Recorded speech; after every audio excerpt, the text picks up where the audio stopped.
Our body, human body, is the most intelligent system in the whole planet Earth. The amount of work which is happening inside, if you see, it is equivalent to the amount of work which is happening in the cosmos. That's why they say macrocosm and microcosm. Macrocosm is this universe. Microcosm is this body. Brahmanda and Pindanda. In Ayurveda, we call the body as Pindanda. Pindanda means the universe in miniature form. It is not just the body. It is the universe in miniature form. This universe in the miniature form. So please understand, we are going to work on the microcosm, which is intelligence. First thing we need to understand, we need to realize your body is intelligence. It is not dead as you think. It is not just biomechanism as you believe. It is living intelligence. It responds to your thoughts. It responds to your thoughts. A simple experiment. If you close your eyes and remember your enemy, enemy means person who gave you money and asking back. To whom you gave money who is not giving back. Just remember that person. Within 2-3 minutes, the BP will increase. BP will increase. And the pulse rate will change. Your whole temperature will be different. Means what?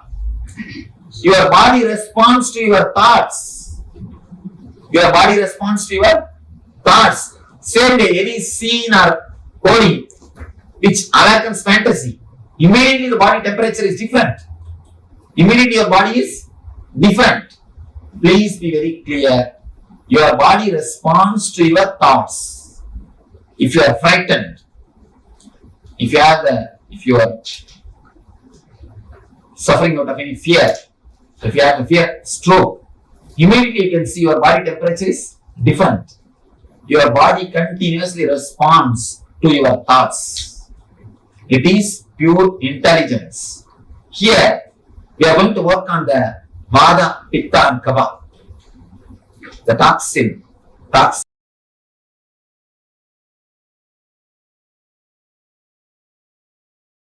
You can put any questions related to your health, or if you want to ask for healing, let's work only on body.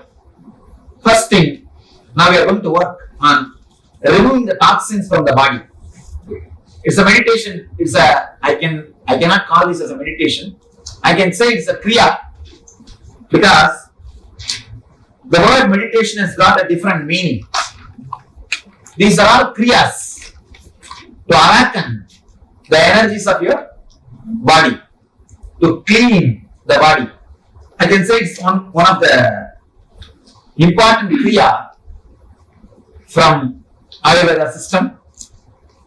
It's a 30 minutes kriya. First thing, of course, if you are done this training, you might have done it.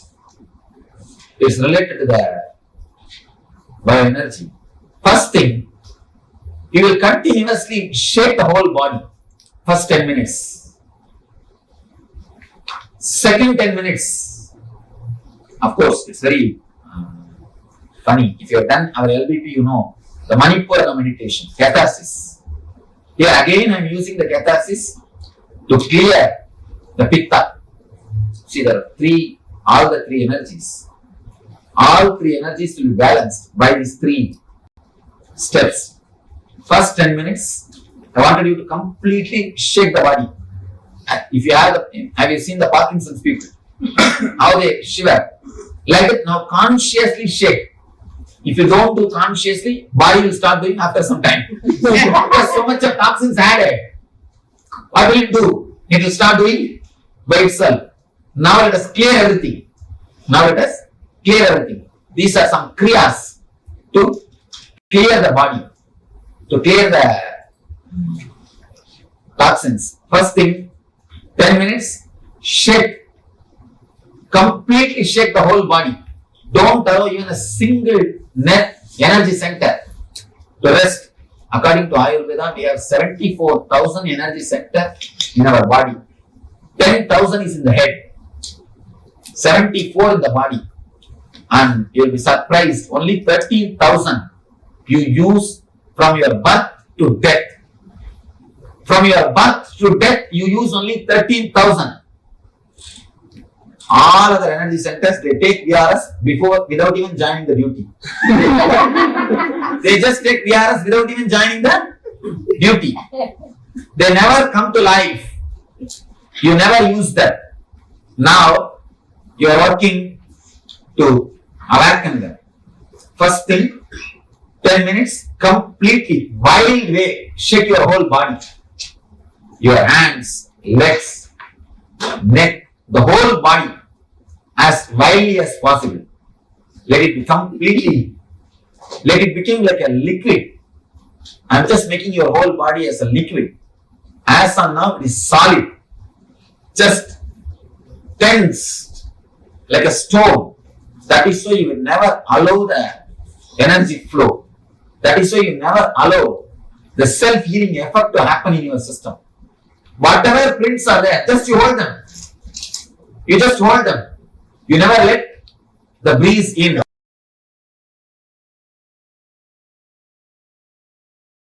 Let me tell you the exact science. Please understand. See, the other day I was seeing a hologram.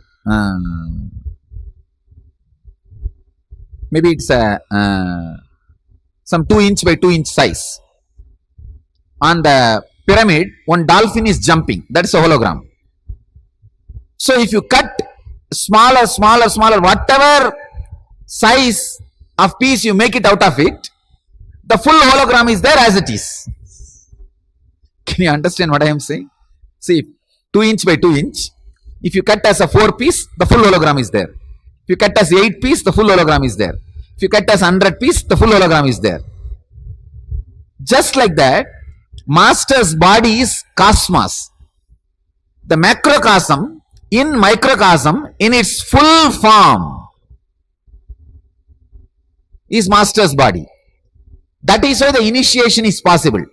Anything happens in this system, just one line, anything released in this system can just happen in the other systems. Just happen in the other systems. One understand?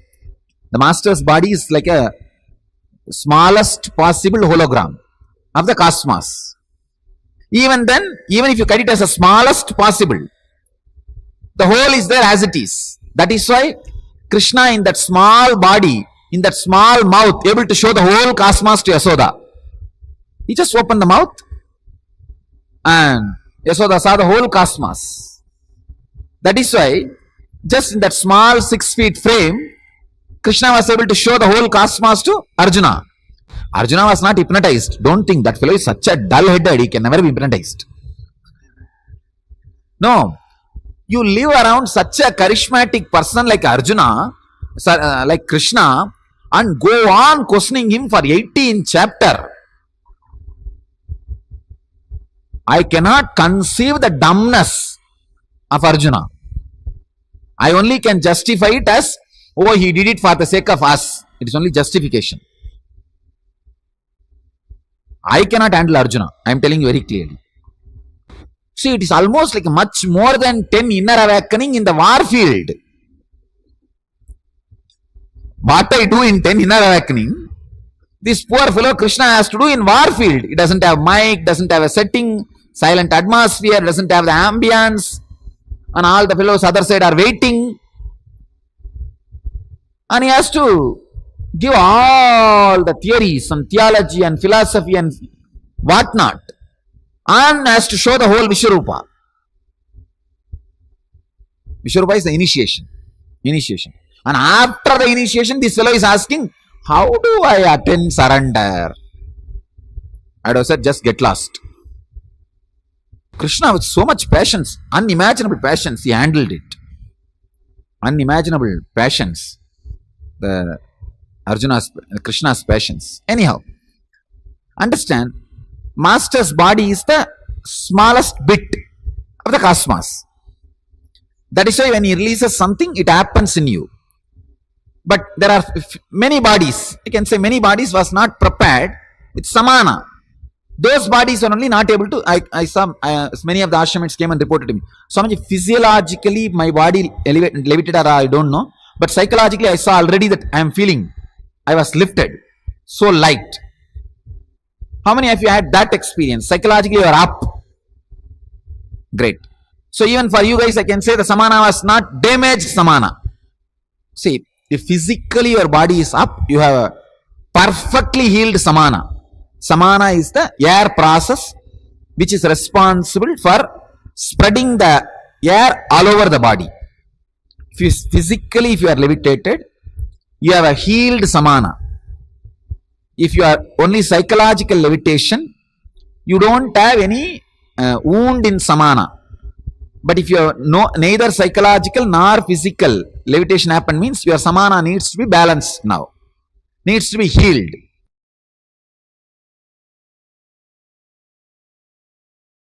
The science of seeing the reflection of the cosmic stars in the macrocosmic body and predicting your future is horoscope. The science of altering the reflection of the microcosmic stars in the macrocosm and making that in tune with what you want in your life is the science of giving boon, kalpataru.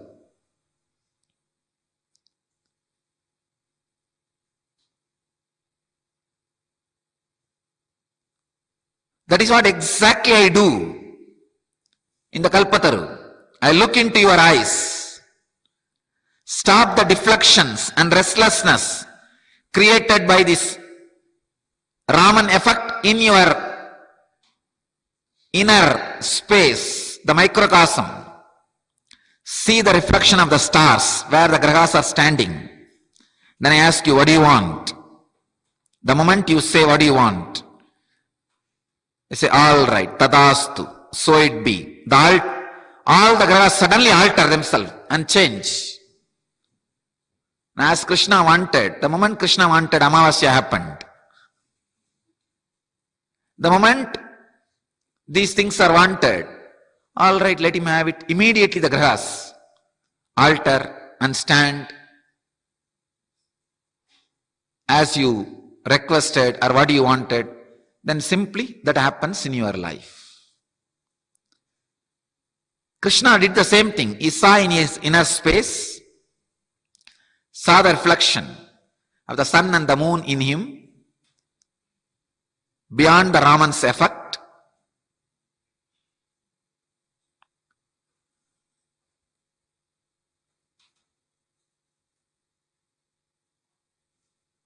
And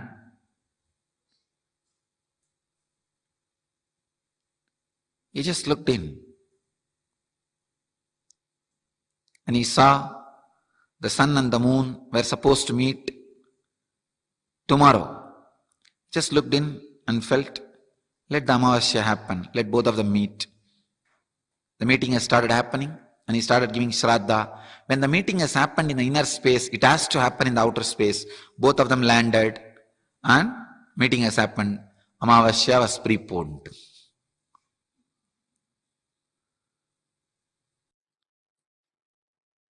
The Raman's effect in the outer world also happens in the inner world by the constant deflection of your thoughts. In the outer world, Raman's effect creates the blue light, blue color. The inner world effect of that same thing creates a black light. That's why when you look in, you see the black color, darkness. Maybe we can have our own name of the inner Raman effect, Maya effect. Maya effect, which constantly deflects, diffuses the restlessness.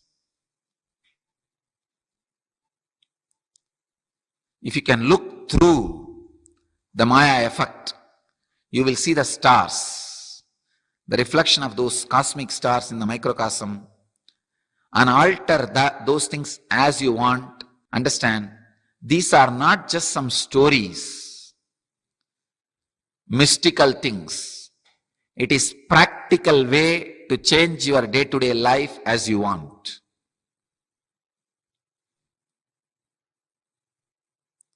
Just yesterday, one of our devotee went to a very famous astrologer. He is a most famous astrologer in India. All of you may be aware that 90% of the Indians believe in horoscope and astrology.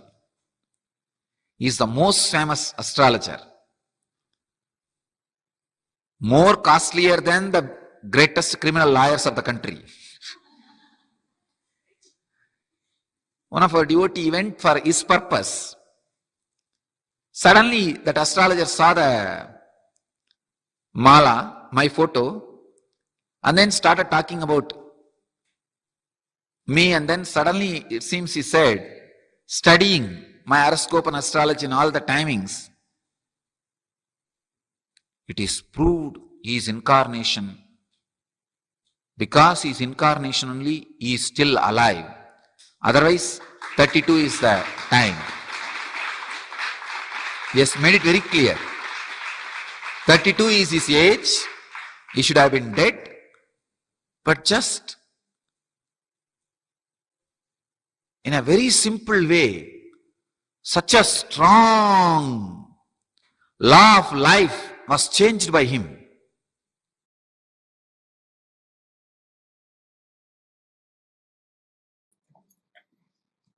We are on the breathing space of Shiva, Mahadeva. We are in the land of Mahadeva, Shiva, to experience him, to experience Shiva. Please understand, the word Shiva in Sanskrit means causeless auspiciousness, the reasonless auspiciousness,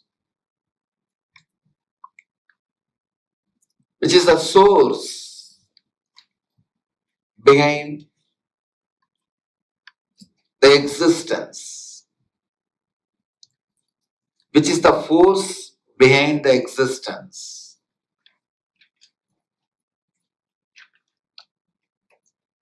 This force assumed human form also and moved in the planet Earth. This land is the land where the source assumed the human body and moved around in the planet Earth. And when a divine assumes the human frame,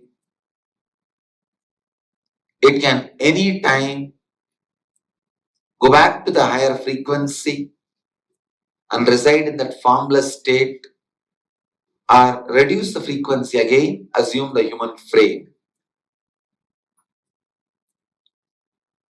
Mahadeva has done thousands of leelas by assuming the human body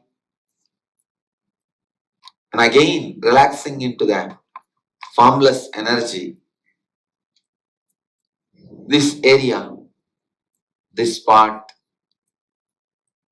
this land is the space where he assumes the human body, performs the extraordinary miracles, and again relaxes into the formless energy. Force becoming form, form again becoming force, happens in this very land, Kailasa.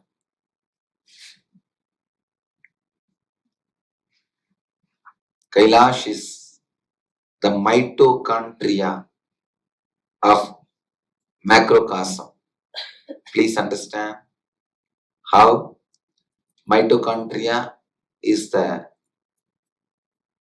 energy component of your cell, which is responsible for life in microcosm, your human body. human frame,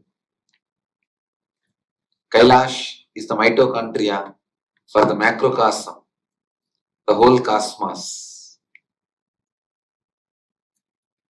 Kailash is the spiritual center of the whole universe.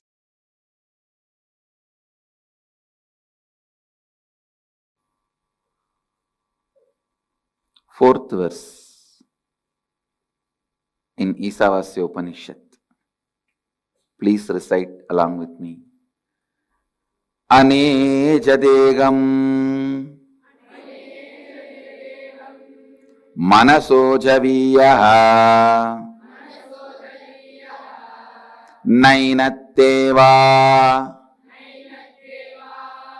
apnuvan purvamarshad tattavato anyanatyeti tishtattasmin napo matarishvadatati.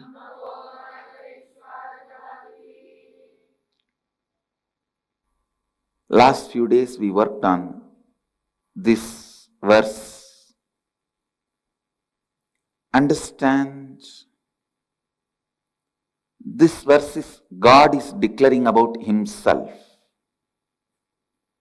He is giving introduction about Himself.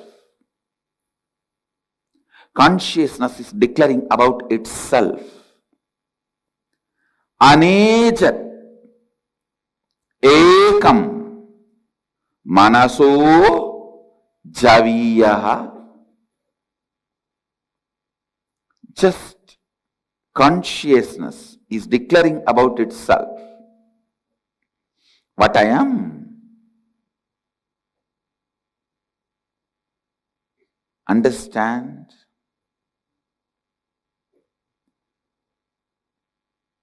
Sanatana Hindu Dharma is such, whatever it revealed in its scriptures, yet to be discovered by science, but not lies. Please understand? Science is yet to catch up with us. But just because science has not yet caught up with us, does not mean what is presented is lie. Just the other day I was reading in the internet, they have discovered billions of times bigger black hole than the sun. They have discovered a black hole in the cosmos which is billions of times bigger than the existing sun. Andanda Kodi Brahmandam. Much, much, much before. Thousands of years before, we have described cosmology so beautifully. The black hole, which is 12 billion times more massive than sun, is discovered.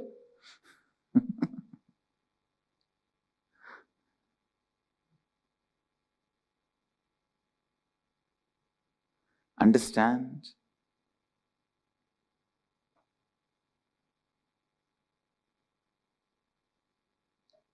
So much has been revealed about cosmology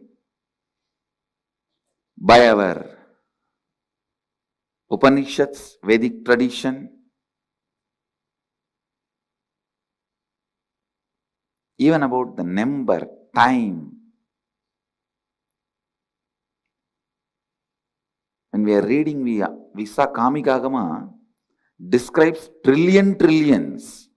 Up to that number, we have a specific word. We don't even use these stupid words like a trillion, all. No. Because English has no other word, I am using.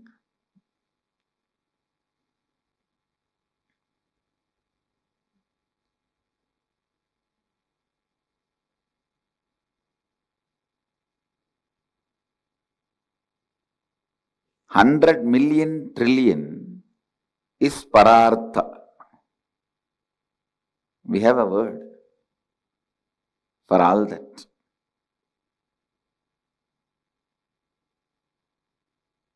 Listen. Because science is yet to catch up, don't think the concepts of consciousness is lie. Don't be waiting stupidly. Let the science prove, then I'll start following up. Then you waste your life. See, thousands of things we declared, science has caught up with it. Just with this pramana, with this clarity, understand the other few thousands of things which we declared also, science will catch up slowly. Understand? Slowly.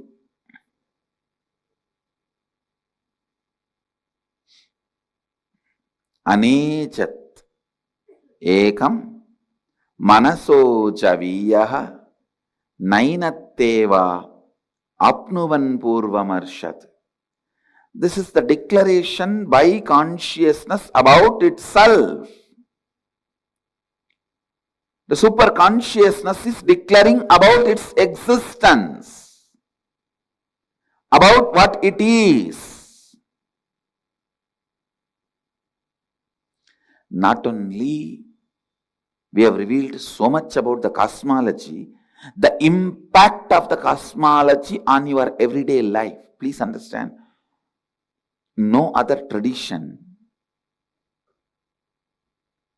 has such precise knowledge of today should we travel to the villages in the south side or north side based on today where the Rahu is there or Ketu is there or Saturn is there and Chandra is there. Even the day-to-day decisions, the Pindandas, mere simple actions also are decided by the Brahmanda's existence and aligning with it. Yesterday one devotee came and asked me, I want to stay in the house itself and volunteer. First thing I asked, what's your nakshatra? I said, no, wait till Guru Purnima. Such a simple decision. Whether you want to be in this ashrama or in the house, such a simple decision. I look at the reason. Is there any reason from cosmology? If it is only an individual involved, the cosmic alignment is supporting that individual's decision, then I'll say Tathastu, do it, blessings. When it is not aligned with the cosmology, wait a little bit. Even such a small decisions, we look up. See the alignment with the cosmology, alignment with the cosmos.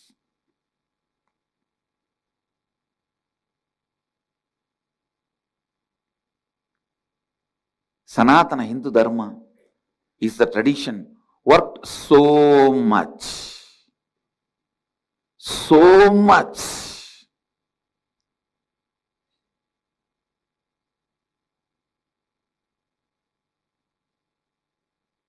about the cosmos and the powers impact our body and mind and the science of aligning ourselves with it.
Listen. Listen. Life is super magic. Life is super magic. The brainwashing done to you, the brainwashing done to you by the society,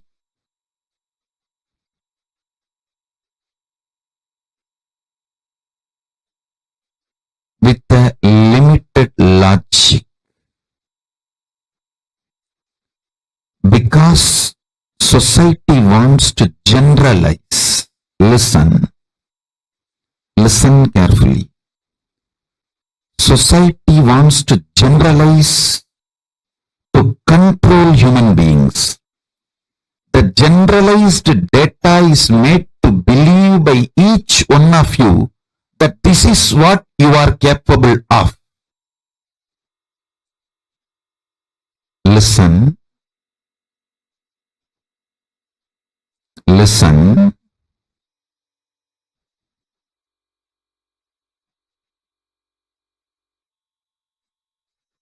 Listen to this one incident. In young age, I used to make all deities out of clay. With my own hands I will make, and I will dress them up, decorate them. Not one or two, some 300-400. 2-3 months I will sit and do this. Every year. And I had a great collection of the deities made by my own hand. I'll make in clay, use copper rod inside like a spine structure, the bone structure for the deity, and apply clay and put nice thin cloth like a skin, apply clay on that again, and then bake it, not burn, bake it. There is a unique process of baking the clay deities, like a clay pot. I'll bake and then dress them up, paint them. Once my grandmother told me, because this whole work I'll make the whole house ruckus. Everywhere the clay will be there, paint will be there, all the things I need. Every corner it will be lying. My grandmother, fed up with me making the whole house dirty for my deity making, she screamed and said, "Hey, if we pay 1 rupee in the shop, we will get much more beautiful deities like this.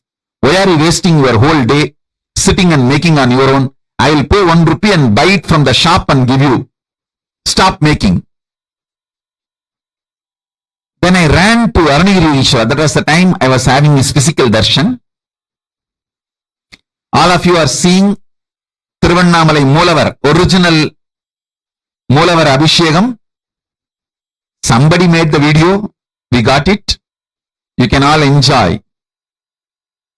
Exactly the Arunagiririshwara's physical linga manifestation is this linga.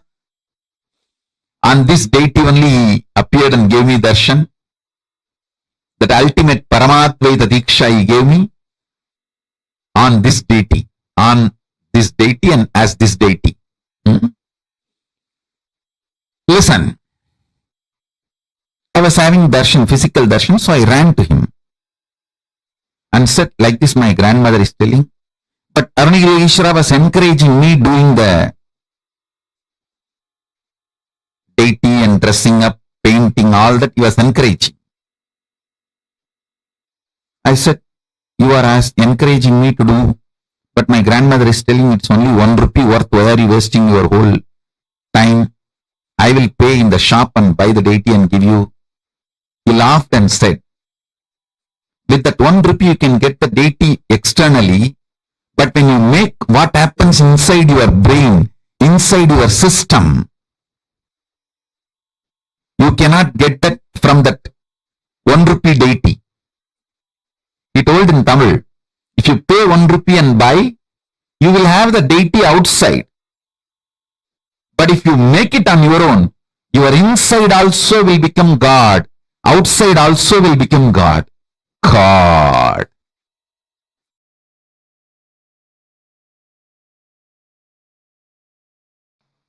I always tell people, your reason should be reasonable. The reasons you find should be reasonable. It should be useful for you. It should be about future. Please understand. I'm giving you an example. Say, even if you feel like I am not interested in writing, I am not convinced why should I write, I am bored, all these things I heard again and again, and I am not interested in all these things. Some people even say, oh, I am not interested in all these doing what you say. Can you just directly do something and clear the mess I created for myself without asking us to do anything? Understand? When you want your freedom, you need to take responsibility. I can do it. For you, it is possible. It's not that it's not possible. But you will never enjoy your life. You won't feel complete about who you are.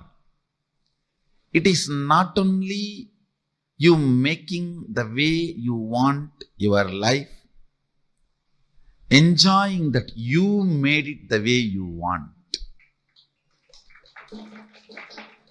I tell you, only if you make it, you will not take it for granted, you will not lose it again. If I make it for you, you may take this for granted, you may just lose it in 10 seconds or in 10 minutes.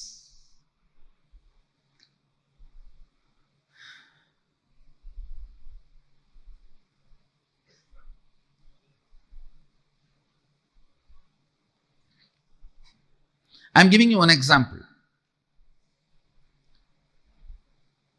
Somebody is suffering with depression.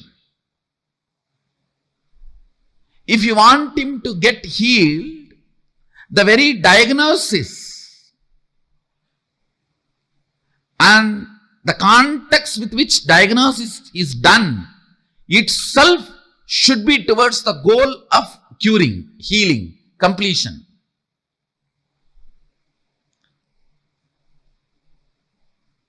Pharmaceutical companies finding solution for your diseases. What a fun. Why will he find a cure? He only want a customer. They don't want cure, they want customers. That is why the way they diagnose the diabetes and high blood pressure, it cannot be cured forever. The cognition which is put inside you, it cannot be cured forever. Depression cannot be cured forever. It can only be managed.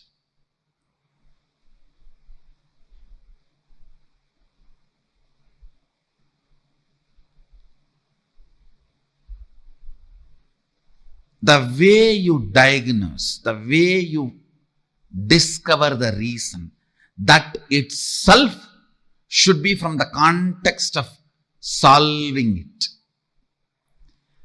The way life is occurring to you now, please understand, the second secret I want you to know from this program is right method of diagnosing your problems. Diagnosis should be done from the angle of future possibility, not from the aspect of how you can dump the responsibility on the past, the why should be attended from future, that is only then it will become Z, zest, or it will be X, cut.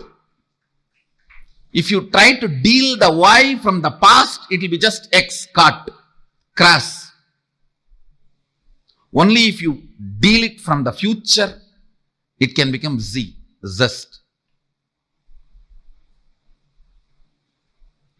Listen. Always attend the Y to make Z, not to dump as crass X.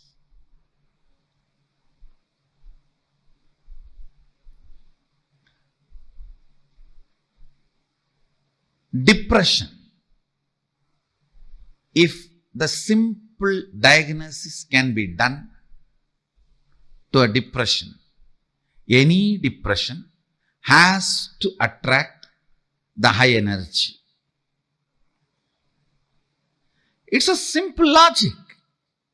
Whether in the water body or in the weather, if there is a depression, there is going to be a fulfillment.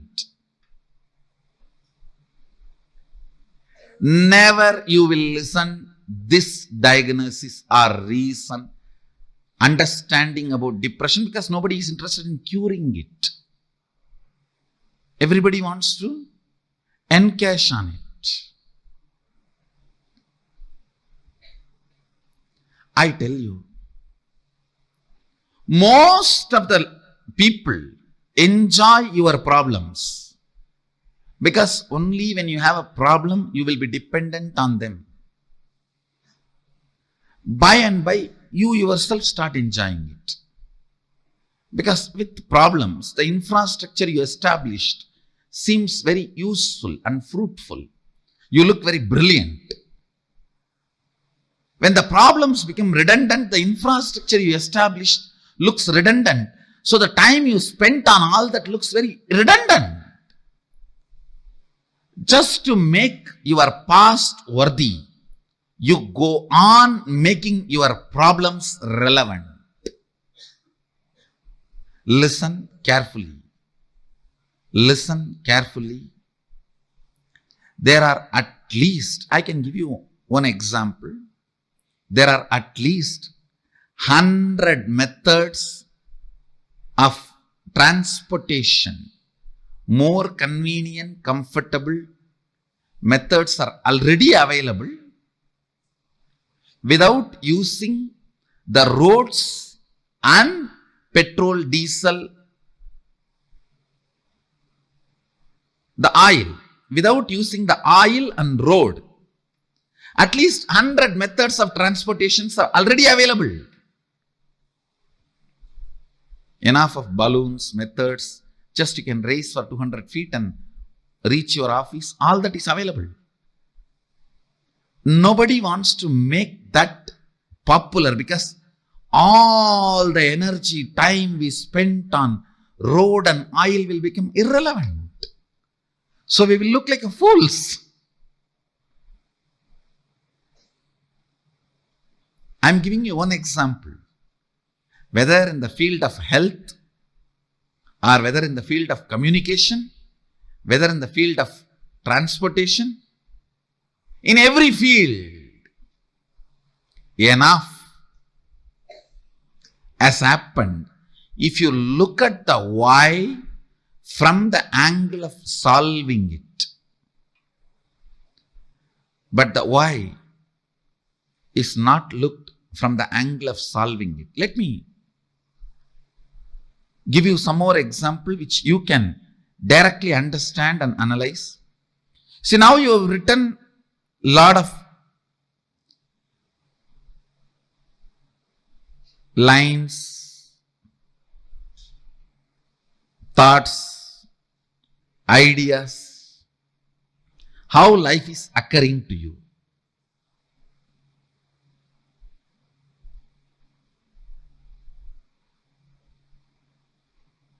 You always think, I know the problem, I know the solution, only I don't know how to execute it. Please understand, if you don't know how to make it into reality, at least be very clear, you don't know the solution. Don't have this half understanding. No, I know the solution. I only don't know how to make it happen. No.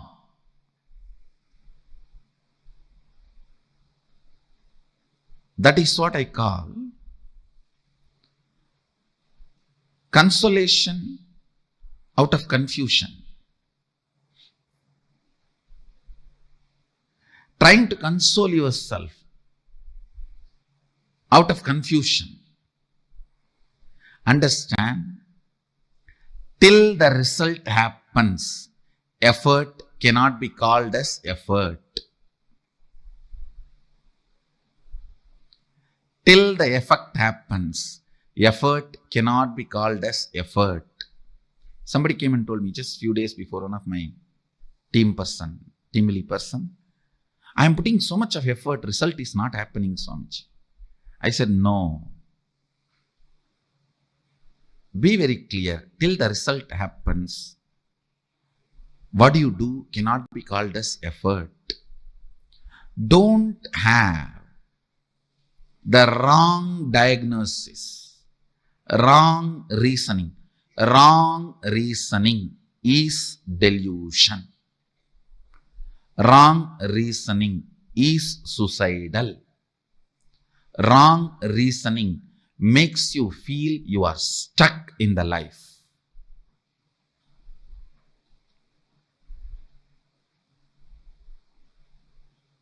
Sometimes people say, oh, whatever you say, it feels like going above my head, Swamiji. I don't understand. Means what? If it is going above your head, just catch it and put it inside. After all, it is going just above your head. It's not going somewhere.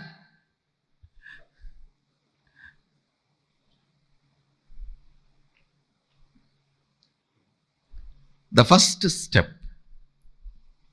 seeing how life is occurring. The second step, next step, always look at the life,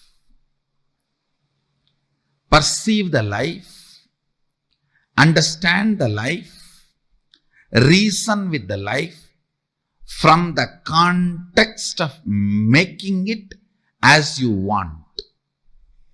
Making it as a reality as you want. Not dumping the responsibility or playing the blame game on your past, on everything. We can blame everything, including ourselves, and say, this is the way it is, what can be done? No. That is what I call suicidal.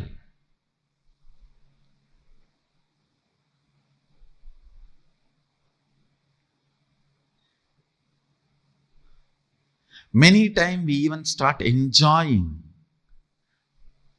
our belief that we are only capable of this much. This is the way it is.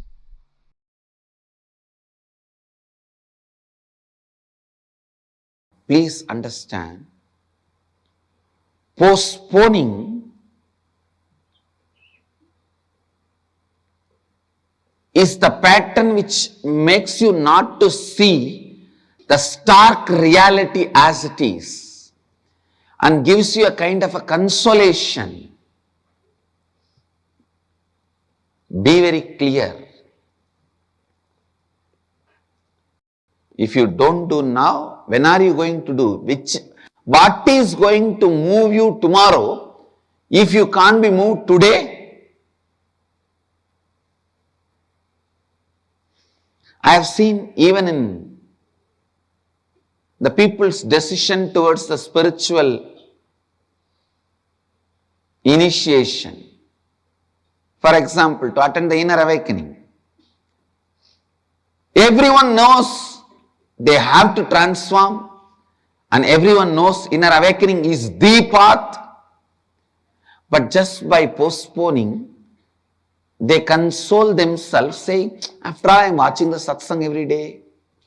What is there? I'll go later on, next month, next year, next week. Don't think if you are postponing inner awakening, it is an inaction.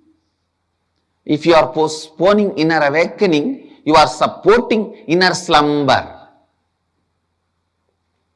You are continue to support inner weakening.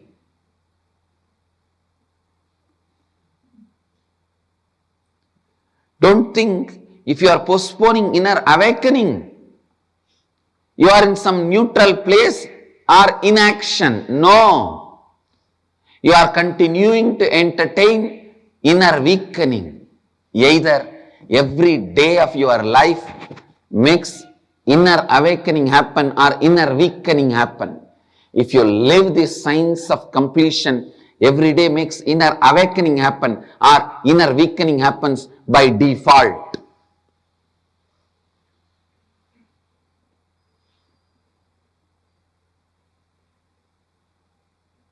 By postponing the surgery, don't think you are in the space of inaction. You are in the space of unaction.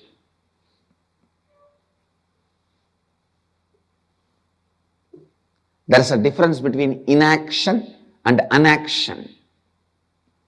If there is no difference as per the English dictionary, I am giving the difference now. Take it. When you need to decide whether to have surgery or not and you are not deciding, is not inaction, it is unaction. Means you are deciding not to decide. So naturally till you have the surgery, the disease is not going to keep quiet.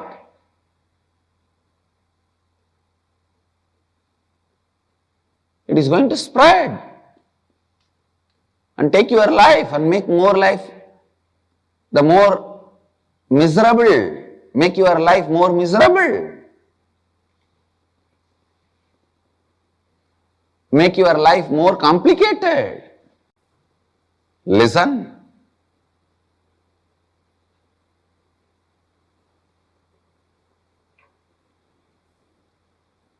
I tell you, same way your vasanas, before they make your life complicated.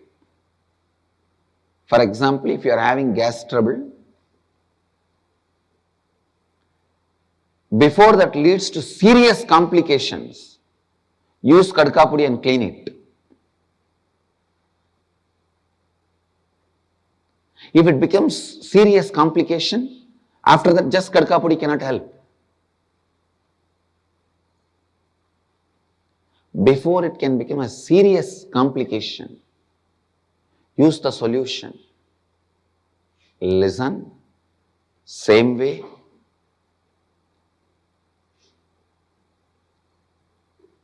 Same way.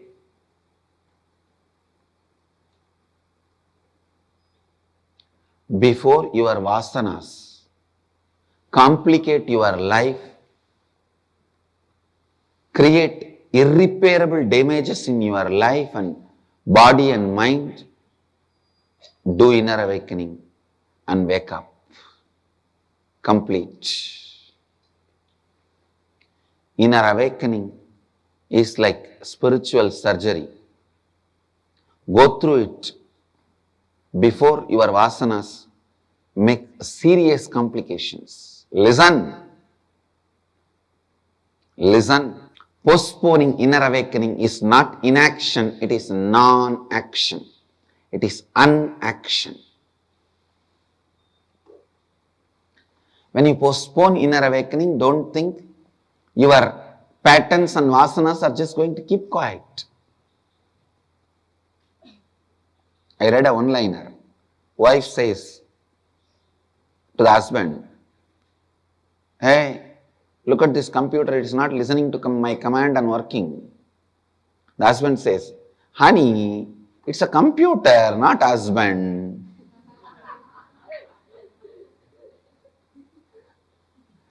So don't think when you are postponing inner awakening, your patterns are just going to keep quiet. No. So they are going to continuously do their work. All the difficulty on the planet Earth is good people postpone what they want to do and bad people don't postpone, act immediately. Terrorists act immediately.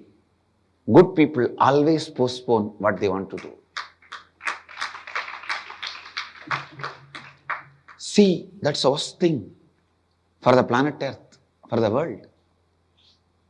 If you see always these good people postpone. I wanted to start a school, but I thought I'll do next year. I wanted to start a Bal Vidyalaya, but I'll do after 2 years. I wanted to go for inner awakening. Maybe I'll go in December cruise. Or till you go for December cruise, all your patterns are going to keep quiet. Is it a vacation or what? All your 9 holes are burning. You don't understand. Look at the stark reality.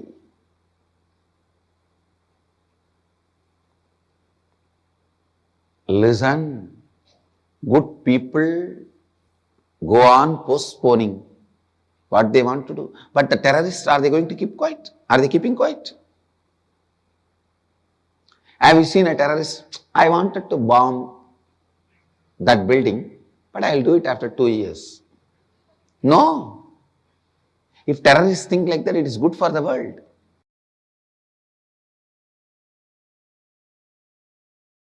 What are different types of karma?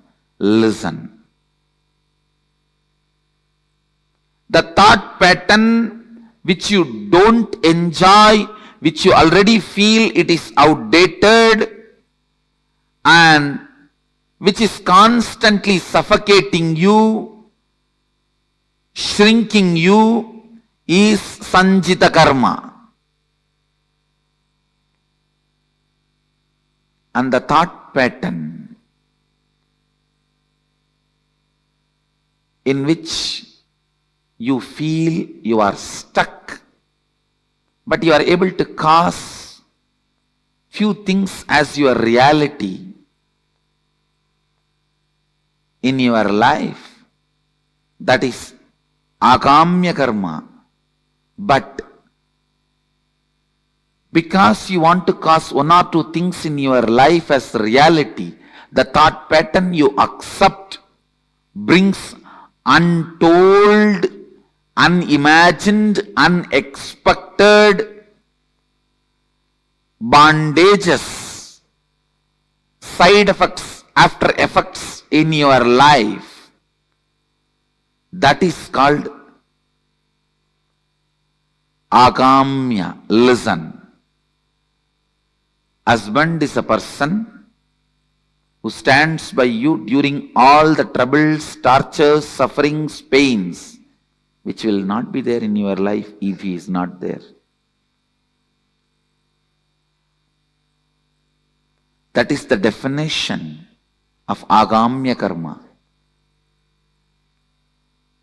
You try to cause your reality in one dimension of your life, and you accept certain thought current,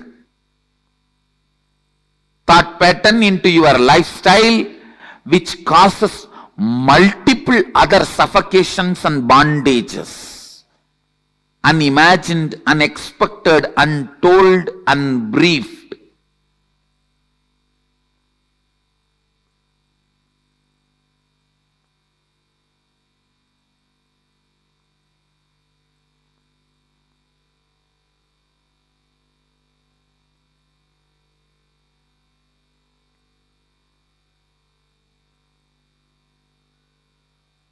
Understand?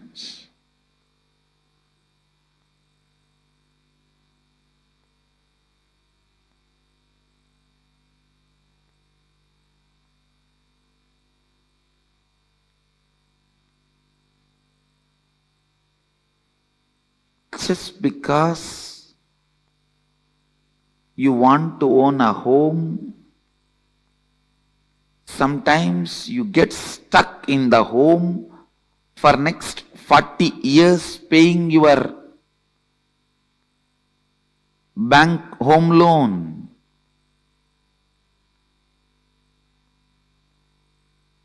You want home. That's the reality you want to cause. But when you cause that reality, the thought current you accept and assume on you, the responsibility you bring upon you, can suffocate and bind you in unimagined, unexpected, untold, unseen multiple ways. This is the example for Agam.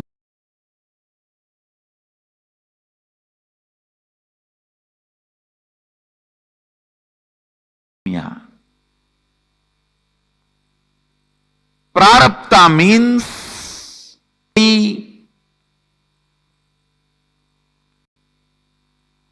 deciding boldly to go on renouncing any thought current, thought pattern, even if you suspect them that they are not going to cause your reality completely. If you go on discarding, the discarding will become a lifestyle. That discarding thought pattern, thought trend, thought current is prarabdha.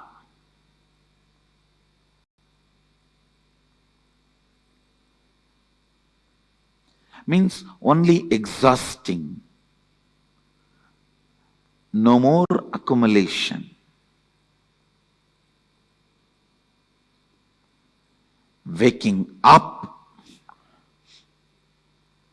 to the reality. Any thought current, any thought trend cannot cause all my realities as reality. Coming to that understanding and waking up to that reality is enlightenment.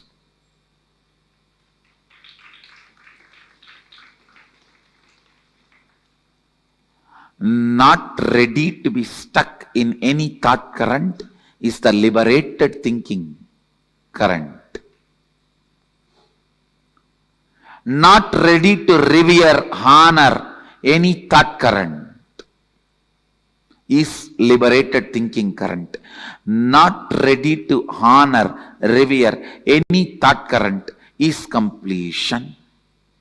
Not ready to honor, accept, revere any thought current is perpetual completion. Not ready to accept any thought current as a lifestyle is perpetual completion.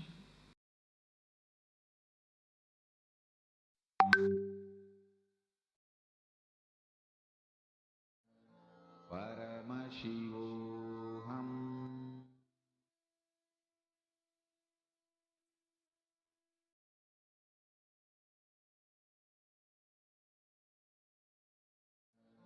Paramashivoham.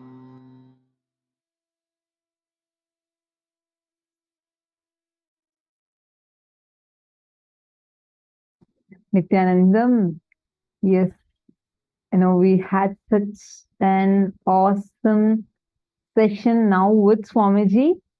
And with this, we are coming to the conclusion of this season, this whole program for this season, of course. The next season is starting in next 4 days. because from 30th, you're going to be having the very next season starting. How was all of your experience? How was this incredible journey of yours in this program with Swamiji? And how was it? Can I request all of you to take a few minutes and share with us? How did you enjoy the last 21 days, and what is the change that you saw? What is the difference that you saw? Or how was this whole journey for you? And what was different? What was unique? What did you enjoy? Our support desk team is going to again post the feedback form. I request all of you to take a few minutes and share your feedbacks with us. What did you find as, how was your experience, and what did you really enjoy, and what you could not, like you felt like, this could have been like this. Whatever was your experience and your feedback, what did you love the most? And of course, how was the darshan? Take a few minutes and share your incredible journey with us, your amazing experiences with us, and hope you all had a great time.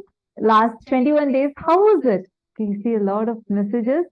Actually, each time Swamiji is bringing something unique, something beautiful forward as a gift to all of us. And the way the whole thing has unfolded, and be it right from what song, what activity, what session, what video, everything is personally guided and micromanaged by Swamiji himself. Like it, so each time, like we previously, many of you had shared your experiences, what you liked, and even your feedbacks.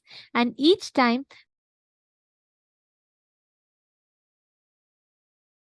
we value your feedbacks, and we are trying to, make it expand it better. So many of you that are here throughout, Robert Romaya, Mayoga Malar, and Zach Medaya, Satyajata Shiva, Punidanaya, and Raghunandanaya. And we also have Ma Diana Spilov, we have Ma Dana Caesar, Ma Susan, Ma Ivana, Hui Wong, Ma Gokila, many of you that are here sitting with us throughout this journey. I mean, I just mentioned a few names, but there's like so many of you throughout the time with us, Ma Priyatma Swarupini and Ma Pramila, lot of you that are there with us. I just wanted to hear from each one of you. Some of you are here only, this is like the first program for you, but you've been attending all the 21 days and very intensely participating. Like we have Ma Prithvi Prasad so beautifully participating throughout the program. So really, it was fun and a lot of learning, even for us. It was amazing to have all of you here. Can each of you take a few minutes and share with us your incredible journey, your experience? How was it? Because we would love to hear from you. And again, Swamiji has planned something a lot more actually for the upcoming season. And I'm so excited already. We have 4 more days left and a lot of preparation going on for the next program. The care that Swamiji takes for each of these sessions, and whether it is the darshan songs, the references, the pramanas for each of the science that Swamiji is teaching and gifting it to us, it's just so amazing. I don't know how Swamiji does this. It's like truly amazing. So Each of you, the processes, the meditation, so you all should know you have in this program experienced around 250 plus different types of power manifestations, and then you have had so many different kriyas, and you have learned so many powerful cognitions. You should know one fun fact. Just one day of what you're all learning is equivalent to 21 days of inner awakening portion. Like what 21 days of inner awakening program with Swamiji would teach before, Swamiji has encapsulated it so much. It's just given to you in one day. And what was delivered as 6 months of Ishavasya Upanishad satsangs was given to you all as one session. That is the depth in which Swamiji has given. So Swamiji says always, for you to have the complete benefit of Paramashivoham, you have to attend at least 3 times, because obviously it's like so many things we learned. Each time we click with something new, something unique clicks into our head, and something unique we resonate with, and we discover a dimension of us which even we did not know earlier. Actually, we have right now with us so many participants who come to the program every single time. There are like so many people I can just call out. Like without even seeing the screen, I will know for sure Robert Ramaya, Ma Yoga Malar, and Ma Priyatma Swarupini. All of them are going to be there because they are there consistently. I'm just telling a few names. There's so many of you who are very, very, very consistent. So it was really amazing. Thank you so much. And this makes our journey also amazing. We also learn a lot with all of you. And a special thanks to all the translators who volunteered and helped throughout the program in translating and ensuring that even the participants from various different languages are also understanding. Thank you so much. That was really, truly amazing. We have shared the program survey form in all of your chats. I request all of you to spend a few minutes. Your feedback is really valuable to us. Share with us, what did you love the most? And what, even in darshans, what all are the darshans that you enjoyed? And what all are the things, components of the darshan that you enjoyed the most? In sessions, like as much as possible, you can go into the details and give us your feedback. And also, each of you that are sitting here, I'd really like to thank you all, because I know each of you have taken 21 days out, each day 16 hours of your day, and you have spent your time here. You have shared you have opened up your inner space and let Swamiji work through all the patterns. I know so many of you at different situations, you all had really like been very honest with what exactly are the patterns that you're facing, and you had the courage to open up, and each of you took the jump to work with the patterns and have a breakthrough. So that's really beautiful. And thank you all. That only shows how much sincerity you have towards your journey of enlightenment, towards your journey of discovering Paramashivoham in you, your experience of living Paramashivoham. And ultimately, the essence of Paramashivoham is living like Swamiji, because that is the Paramashiva that we all see walking, living amongst us with grace and ultimate like charisma, grace, joy, powerfulness, whatever you call it. And each of you have taken out of your busy lives 16 hours. You sat here through your night and day. I know so many of you, even through your night, like Sumit Agarwalaya sits through his whole night. And each of you sit through your night and daytime, and even despite your office time. Prithvi Prasad was working in her office, and I know she was trying to manage the sessions also and not miss it. So each of you, that just shows how dedicated, how sincere you are to your journey of enlightenment. And we really thank you all and appreciate each of your sincerity and integrity towards the program. We just have one request to each of you. Like how you all have posted, so many of you have posted, you have tears of gratitude, you experienced tremendous transformation. Each of you have had this shift in your life. Now, take a few minutes and invite even your friends, family members, someone. Your one message, your one call can make a life transformative journey for them. They may or may not choose, but that's up to them. But you don't deny the possibility for them. You take a step from your side. It could be your spouse, it could be your friends, it could be your siblings. It will just share 1 or 2 words about your journey with them. You will see just your one step can lead a huge transformation in their individual life. So don't miss that. Absolutely. And I just want to tell all of you, this upcoming season is starting on 30th of August and would start at 7 a.m. Eastern Standard Time. The whole program is completely free. It's going to be happening again for 21 days, 16 hours each day. Please attend as much as possible. We highly recommend that you attend the full day's program and invite your family, friends, attend as a whole family. It would be incredible transformation for all of you. Thank you so much. It was really lovely. Once again, please fill up the survey form that has been posted for all of you. Now, let's all come to the conclusion of today's day and this season with the Purna Mantra.